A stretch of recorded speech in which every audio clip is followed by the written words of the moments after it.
Presidenti i Ukrainës Volodymyr Zelensky tha se sulmet ruse me raketa ndaj një ndërtese banimi në Kiev të martën ishin shenjë se duhet të ushtrohet më shumë presion ndaj Moskës, në mënyrë që ajo të pranojë një armë pushim.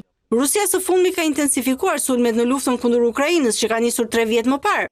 Sulmet me dron dhe raketa në Kiev të martën më vdekje prurse ndaj kryeqytetit Ukrainës gjatë viti lanë të vrarë 28 persona dhe plagosën 142 të tjerë. Zelensky së bashku me ministrin e tij të brendshëm, Ihor Klimenko, vizituan vendin ku gjenden ndërtesa e sulmuar. Ata vendosën kurora me lule dhe nderuan kujtimin e 23 personave që humbën jetën në sulm. Ky sulm është një kujtesë për botën se Rusia refuzon armë pushimin dhe zgjedh vrasjet, shkroi Zelensky në Telegram. Ai falenderoi partnerët e Ukrainës, të cilët sipas Zelenskit janë të gatshëm të rrisin presionin ndaj Rusisë, në mënyrë që Moska të ndjejë koston e vërtetë të luftës.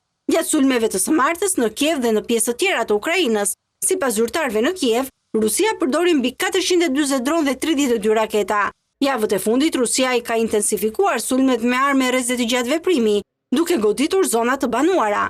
Megjithatë, një ditë më parë, presidenti rus Vladimir Putin mohoi se vendi i tij sulmon civilët, duke thënë se sulmet janë kundër industrisë ushtarake dhe jo ndaj ndërtesave të banimit. Ai tha se është i hapur për të negociuar me Zelenskin, por përsëriti qëndrimin e tij, se udhëheqësi i Ukrainës nuk ka legjitimitet, pasi mandati i tij 5 vjeçar si president ka përfunduar, pretendim që vazhdimisht është hedhur poshtë nga Kievi.